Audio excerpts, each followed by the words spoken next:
Hello guys, bersama saya lagi dalam Alright Napa Channel. So ini dia, saya ingin memberikan perkembangan terkini sahabat-sahabat semua berkaitan dengan skandal Jana Wibawa melibatkan pengurusi Perikatan Nasional dan juga Presiden Parti Bersatu. Kalau sebelum ini mereka begitu gembira, begitu girang seperti kanak-kanak yang mendapat gula-gula kerana dibebaskan oleh Mahkamah Tinggi. Kerana adanya kesilapan taktikal dan bukannya dibebaskan kerana tidak bersalah sahabat-sahabat semua dalam dalam pendakwaan salah guna kuasa, salah guna kuasa dan sebagainya. Namun ketika pihak pendakwan membuat rayuan di Mahkamah Rayuan, apa yang berlaku? Pendakwaan ataupun kebebasannya itu ditarik balik dan akhirnya pendakwaan itu diteruskan. Habis walaun-walauntit yang begitu girang, begitu mengatakan apa kau tiada salah, tidak sakau dan sebagainya. Akhirnya mereka terduduk membuat gunung di dalam gua, sahabat-sahabat semua. Jadi menarik untuk saya kongsikan bersama dengan Anda apa sebenarnya yang berlaku. Mungkin ada di antara yang sudah lupa berkaitan dengan isu ini. Jadi sekali lagi saya mau memberikan update perkembangan terkini yang mana dikatakan Muhyiddin mohon 5 hakim Mahkamah Rayuan dengar semakan. Itu antara perkara yang dilakukan oleh Muhyiddin Yassin. Yang mana beliau sekali lagi memohon agar 5 hakim Mahkamah Rayuan mendengar permohonan semakannya untuk mengembalikan keputusan dilepas dan dibebaskan DAA dalam kes salah guna kuasa program Jana Wibawa. Pasukan pembelaan Muhyiddin membayangkan hasrat itu ketika pengurusan kes permohonan tersebut hari ini. Mahkamah kemudiannya memberitahu peguam Muhyiddin agar menulis surat kepada Presiden Mahkamah Rayuan Abang Iskandar Abang Hashim untuk menimbang permohonan itu. Mahkamah juga menetapkan 8 Julai ini untuk mendengar permohonan semakan tersebut. Perkara ini telah disahkan oleh peguam Muhyiddin Chetan Jatwani ketika dihubungi oleh Malaysia Kini. Pada 28 Februari lalu, Mahkamah Rayuan membatalkan keputusan DAA terhadap Muhyiddin yang dibuat oleh Mahkamah Tinggi dan mengembalikan 4 pertuduhan salah guna kuasa ke atasnya. Panel 3 hakim yang dipengerusikan oleh Hadariyah Syed Ali hari ini di 11 suara membatalkan keputusan Mahkamah Tinggi Kuala Lumpur pada 15 Ogos tahun lepas yang membenarkan bekas Perdana Menteri itu untuk mencabar pertuduhan berkenaan atas alasan ia tidak jelas dan juga cacat.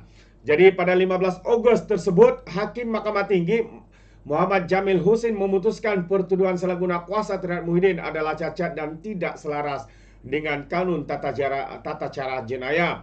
Dia juga berkata pertuduhan itu tidak mendedahkan butir-butir yang mencukupi mengenai dakwaan kesalahan di bawah Akta ISPRM 2009. Muhyiddin masih menghadapi 3 pertuduhan berkaitan pengubahan wang haram yang belum selesai di Mahkamah Seksyen Kuala Lumpur.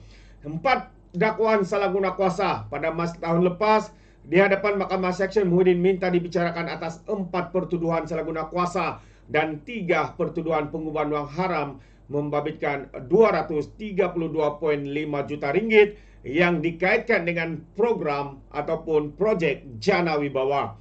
4 pertuduhan salah guna kuasa itu dirangka mengikut Seksyen 23 dalam kurungan 1 Akta ISPRM 2009.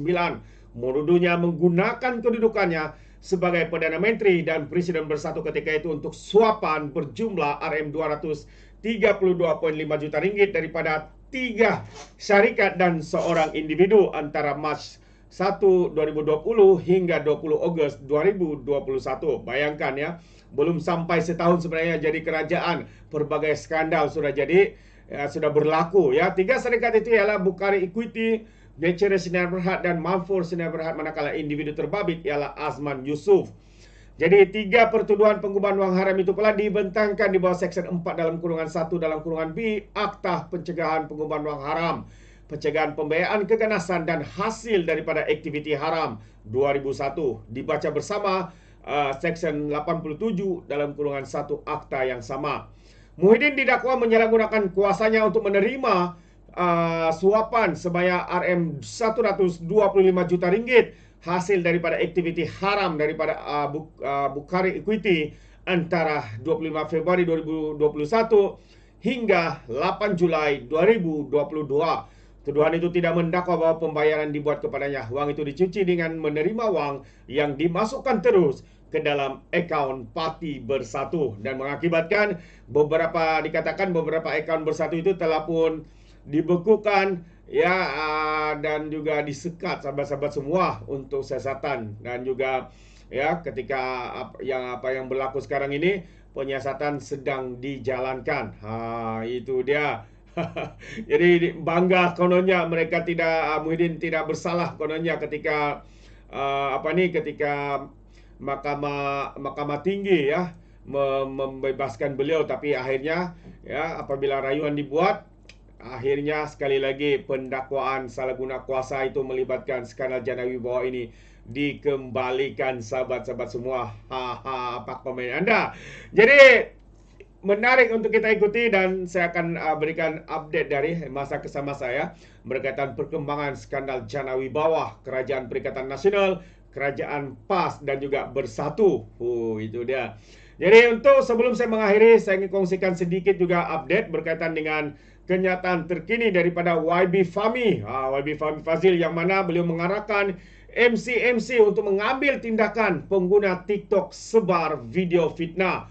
Itu antara kenyataan terkini ya daripada YB Fahmi. Jadi untuk mengetahui apakah kandungan kenyataan ini, mari kita ikuti yang mana Suruhanjaya Komunikasi dan Multimedia Malaysia MCMC diarah untuk mengesan dan mengambil tindakan terhadap pemilik akaun TikTok iaitu Janggut Putih yang dipercayai memuat naik kandungan video berbau fitnah. Menteri Komunikasi YB Fahmi berkata video lama pada tahun 2019 itu dimuat naik seorang individu berkenaan dipercaya dengan sengaja untuk menimbulkan rasa marah dalam kalangan masyarakat.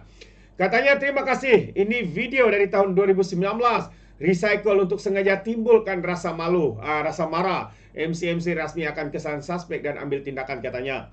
Fahmi berkata demikian dalam respon kepada aduan seorang pengguna aplikasi X yang antara lain meminta Menteri Komunikasi itu mengambil tindakan terhadap pemilik akaun TikTok terlibat. Dalam video berdurasi 1 minit 49 menit itu, seorang individu mendakwa Kementerian Pendidikan di bawah Kerajaan Pakatan Harapan ketika itu memaksa ibu bapa dan pelajar untuk mendaftarkan debit daripada sebuah bank antarabangsa selain menghamburkan kata-kata kesat. Dan ternyata sebenarnya semua itu hanyalah satu fitnah ya yang dikitar semula oleh geng-geng kaki fitnah, cyber trooper, pembangkang, pentaksub ya, geng-geng kaki fitnah daripada pihak pembangkang ini. Sahabat-sahabat semua, kita boleh nampak ya bagaimana terdesaknya mereka ya. Tidak ada apa-apa lagi yang boleh mereka bicarakan soal pentadbiran di bawah pentadbiran Datuk Seri Anwar hari ini. Jadi apa yang mereka lakukan mengimbas, recycle semula, mengguna pakai semula video-video lama. Antara yang minggu lalu juga ya viral berkaitan dengan video kononnya ya seorang ditahan hanya kerana bertanya ya berkaitan dengan kuota pekerjaan dan sebagainya. Tapi itu sebenarnya tidak pun berlaku, tapi ianya bukan perkara benar. Sebab itu hanyalah satu contoh. Ya, itu hanya satu contoh bagaimana sekiranya itu berlaku, apakah tindak balas daripada pihak security, pihak security dalam tindakan sebegitu. Jadi itu tidak berlaku, itu hanyalah contoh dan sebagainya, tapi diguna pakai, recycle semula seperti mana video yang sekali lagi viral di media sosial ini, sahabat-sahabat semua. Apa sudah jadi dengan geng-geng kaki fitnah ini? Ya, mereka sudah tidak ada modal, mereka tidak punya perkara yang coba dimainkan, akhirnya video lama yang mereka wujudkan semula. Aduh, ini kalilah. Jadi sahabat-sahabat semua, bagaimana pandangan anda? Dua perkara tadi. Yang pertamanya ya berkaitan dengan perkembangan skandal Jana Wibawa terkait dengan Presiden Parti Bersatu, Pengerusi Perikatan Nasional Abakau. Sebelumnya gembira kononnya tidak bersalah hanya kerana dilepaskan ya, dibebaskan, bukannya kerana didapati bersalah sebenarnya, tetapi kerana ada masalah taktikal. Hari ini beliau pula cuba memohon untuk merayu di Mahkamah Rayuan untuk buat semakan ya keputusan itu. Jadi sahabat semua, anda boleh berikan komen anda, pandangan anda berkaitan dengan isu ini dalam bahagian komen, tapi ingat komen dengan cara berhemah. Terima kasih. Izinkan saya untuk mengundurkan diri dan seperti biasa peribahasa mengatakan tapapun kangkap 2 tahun keinginan. Dalam bahasa Melayunya tepuk dadah tanya selera. Sekian saja daripada Alright Napa Channel. Saya kita berjumpa lagi. Bye bye.